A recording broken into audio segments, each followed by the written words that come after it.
Good afternoon. I thought I'd hop on and do a live as I had a bit of time today. Hope you are well. Most of you should know by now, I am an inner freedom and embodiment coach. I talk about all things to do with happiness, wellness, and mental fitness. And I also have NLP under my belt. So without further ado, because I'm actually got a bit of a stinking cold going on, so I'm not going to be on here long. It's going to be probably under 10 minutes with any luck. I thought I would share a few things about what I'm up to in terms of decisions that might resonate or might not, might spark inspiration, I hope. If not, that's okay too. Maybe you consider other options, but I wanted to talk about the things that I'm going to let go of, stop doing, the things that I'm going to start doing, and the things I'm going to continue do more of as I move into 2025. I can't believe how quickly the year's gone, especially since I turned 50 this year. I honestly don't believe I've turned 50. It doesn't feel like it. It feels like I'm still around 25. I probably act about that age sometimes. Anyway, I digress. So Karen, you've hopped on live and you promised. That's if you saw my comment on Facebook. You wouldn't necessarily know that if you're watching on YouTube, that is.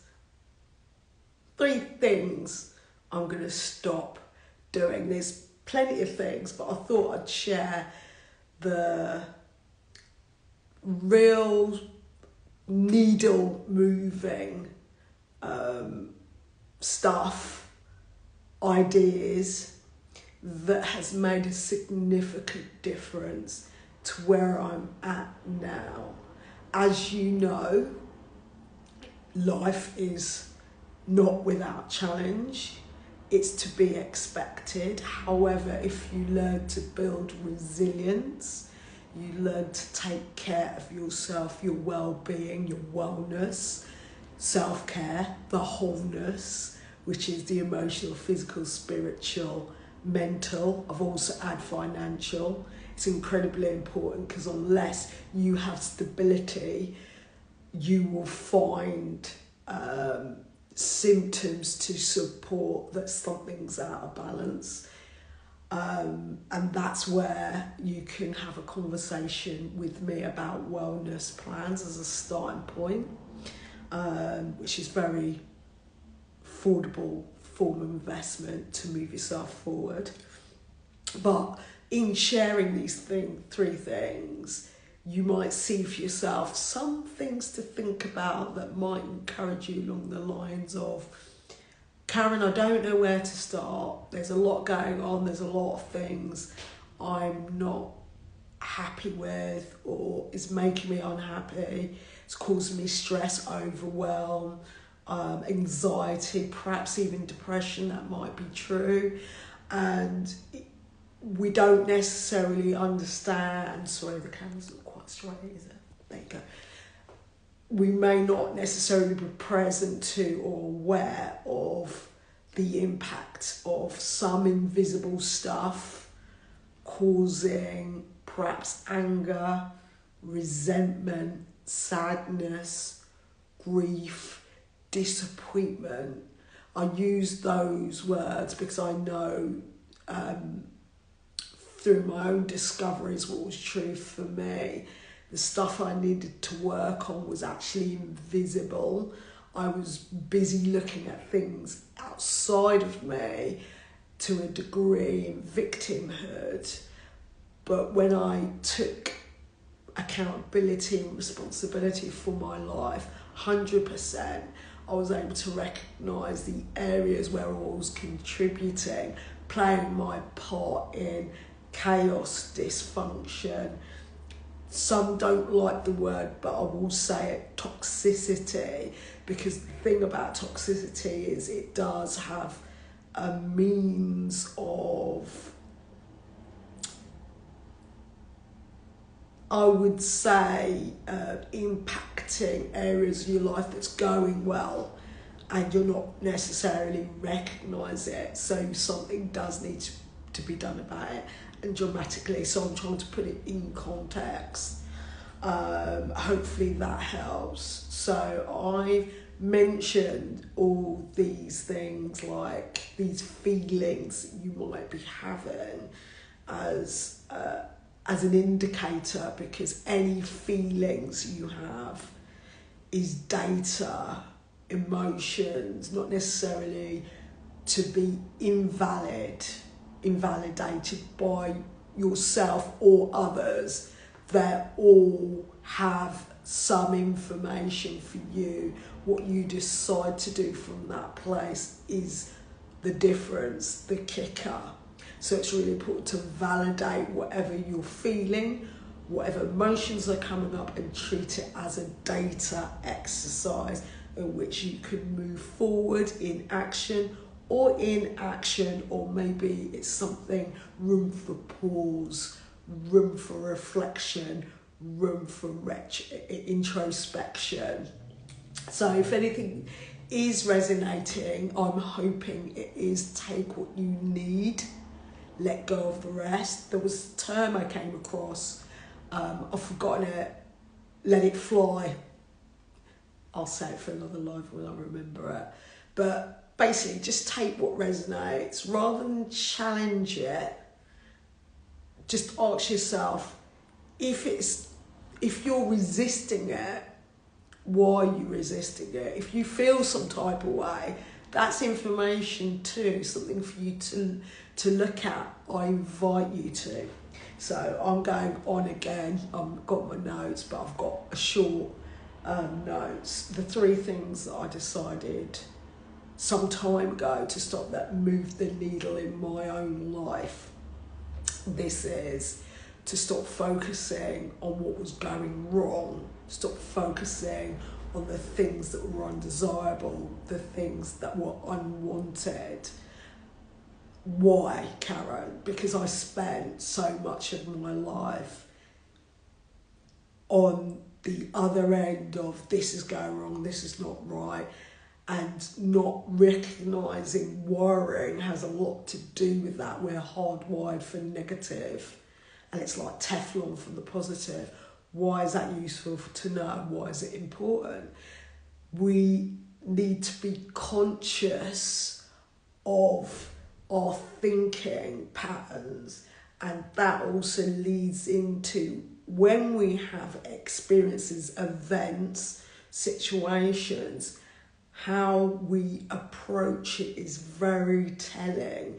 So if you are, say, pessimistic, it might be, or you're kind of like I used to be, I'll throw literally the baby out with the bath water. If there was something negative experienced, rather than consider what was happening and recognising that I may have played a part, could have played a part, that's possible, because there's the and, because 2 truths could be true.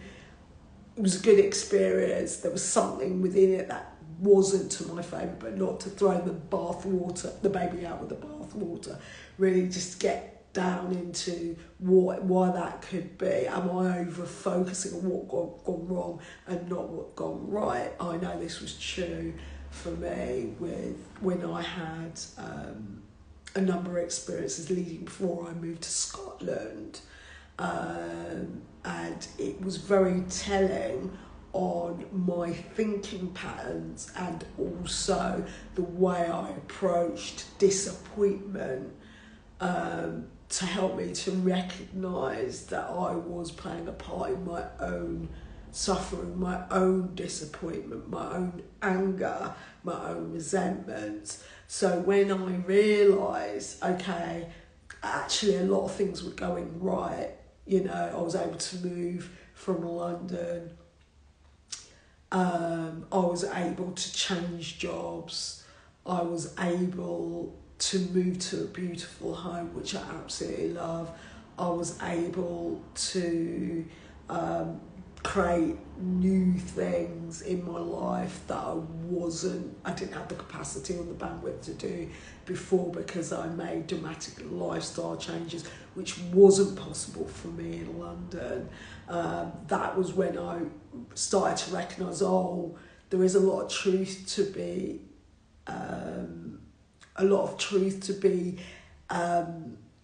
dug up and excavated underneath stuff, because I was so focused on what was going wrong, wasn't what I was expecting, because I may have had unrealistic ideas about what was possible at the time. It didn't mean that it couldn't work out.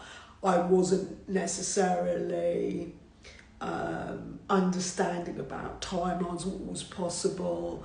I was perhaps pushing myself, and I knew this with my business as well, my coaching practice. I was running before I was walking, and because I wasn't getting the results that I was expecting, and I was getting more of the pushback, not recognising I was still learning, and that was okay. Failure being an important piece when you run your own business and you're responsible for everything that takes place in your life. It comes with the downsides as well. So I hope that makes sense. So by stopping focusing on the negative, what wasn't wanted, what was undesirable, and being more accepting that things weren't necessarily going to go to plan, weren't going to look a certain way. I may have decided had to look a certain way, which wasn't the truth. It wasn't the reality. It's something that I created. So I was fueling my own disappointment. It was a good thing for me to spot and to recognise and work with. It wasn't, there's no shame here. You just begin to realise, okay, there are beliefs coming up. There are stories and narratives that I now have the opportunity to sift through like gold, and then pull out and reframe through affirmation work, through coaching, to see what else was coming up, see what sometimes it could be an emotion that was ready to heal. I've spoken about a very long time ago in a talk, trauma, big T's, little T's. So there was stuff that was time to let go of, release the negative charge, which is why I went down the route of NLP, timeline therapy, to offer that to clients when they're struggling with limiting decisions, limiting beliefs, anything that's getting in the way of where they want to go. So that brings me nicely on to the second thing I stopped doing. I stopped doing things and participating in situations or events that actually weren't bringing me joy, fulfillment or happiness. Why? A significant piece was where I was flowing my time, energy and attention. It was on things that weren't necessarily serving me. It weren't necessarily things where there was reciprocation. And a big piece for me is it's important there's equanimity in relationships as well as interdependence, not codependence. There's plenty of YouTubers that can explain the difference. Maybe one day I will, but not on the purpose of this live. I think it's really important to recognise your patterns and how you show up, because what I discovered, it was there was a lot of things I was doing out of obligation to others, out of expectation, out of habit.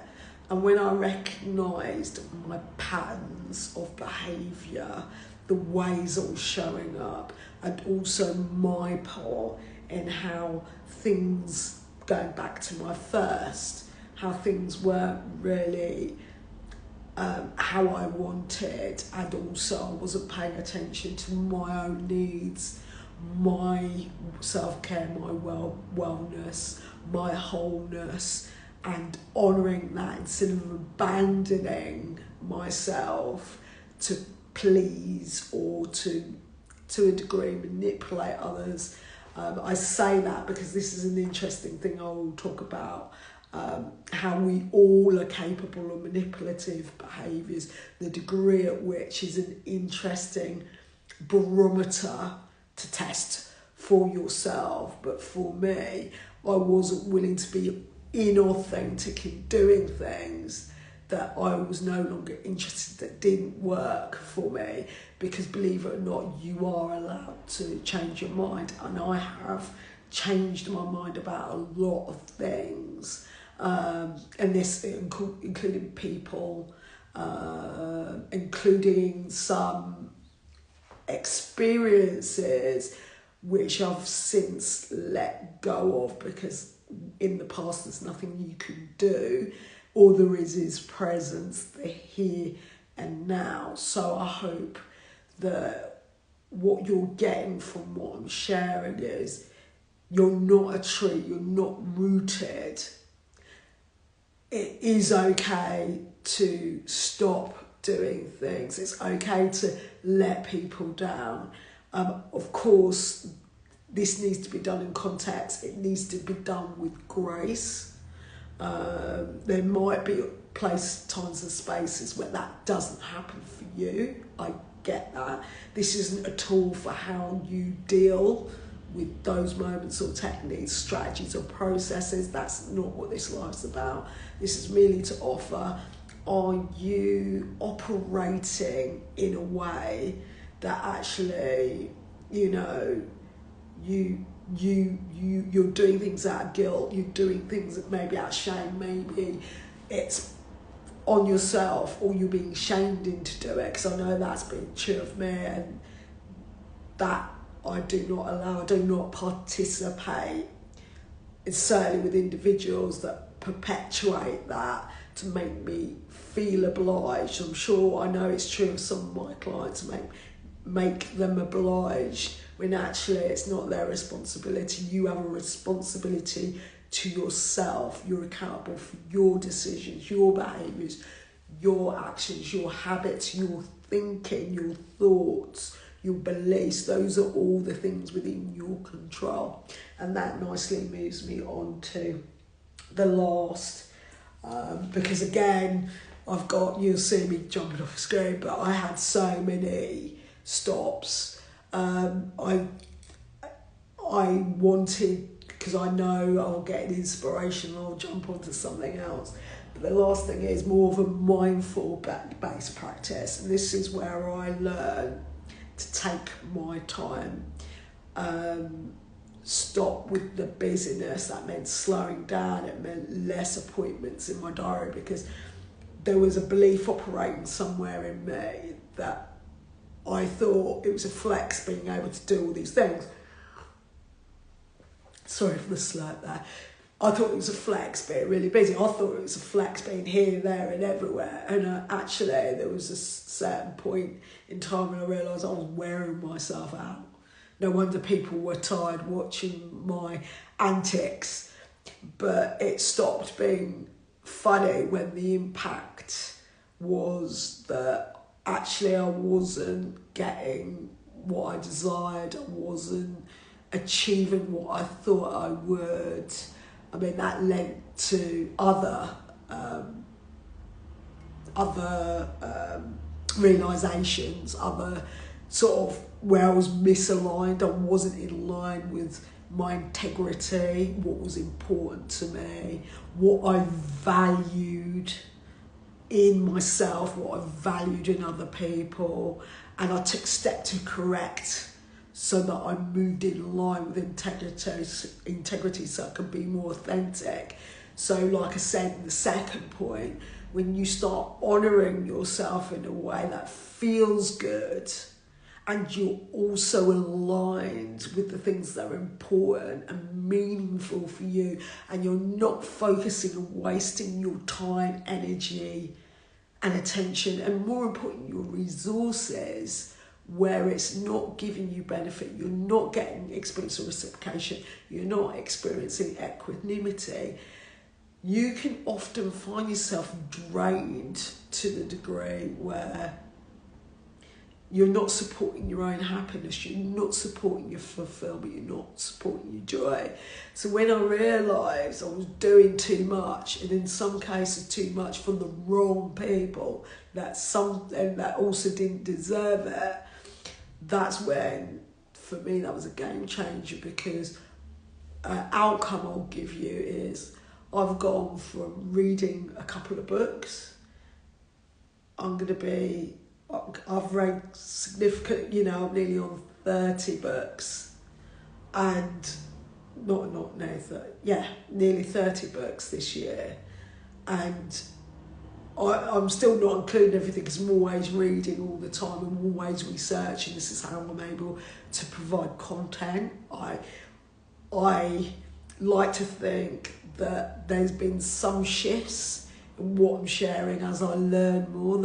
I've had to change my mind about a few things as new information comes up, and I invite you to do the same as new information comes up.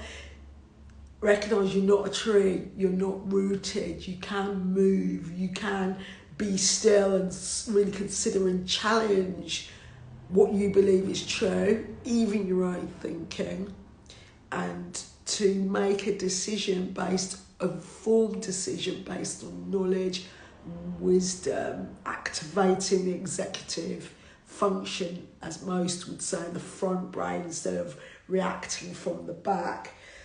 And this is where being mindful health is helpful, and to stop, just to stop rushing around, as simple as that. Practice stillness, practice the pause, really taking your surroundings, notice what you notice, what information you're getting, and it's physiological as well, what's happening inside the body. Not so much in the head, what's happening in the body, what are you experiencing? It's all data, it's all information. So I can feel myself, I haven't done it in a while, rambling. I kind of did, didn't I? But I think I'm allowed, this is my channel. So the three things I'm going to go over again. First, stop focusing on what's going wrong, the negative, what's not desirable, unwanted. So you know what the opposite of that. I'm sure I don't need to tell you. Second, stop participating in events or doing things that are not bringing joy, happiness and fulfillment. Really investigate, take inventory of, am I doing things out of obligation? Am I doing things out of expectation, certainly by others? Am I doing things out of sheer habit, not connecting the dots, thinking, I don't need to necessarily do the thing. Somebody, they're resourced enough, they can do it, or somebody else can do it. Does it have to be even you? And the third bit is to stop rushing around, practice stillness. If you're busy, if you're maybe hyper vigilant, and you tend to also, you're a caregiver in these situations, are you doing too much, perhaps not prioritising what's important to you? These are things that are going to move the needle, I promise you, if you do the work and be with whatever comes up for you. So I hope that was helpful. I think it was longer than 10 minutes in the end, and that's okay. Again, I hope that you got some value. Do like, comment and share. Let me know what came up for you watching this live, or any other videos you've watched. I would appreciate that. Subscribe to the channel. Also follow me on social media, or maybe let's have a conversation one-on-one and see if a wellness plan is something that you, one of the ways you can work with me. If that's of interest to you, if you're overwhelmed and you're stressed or even anxious or depressed, maybe there's things we need to look at to scale back on, and I can help you with that. So again, thank you for watching, thank you for listening, and I'll catch you next week.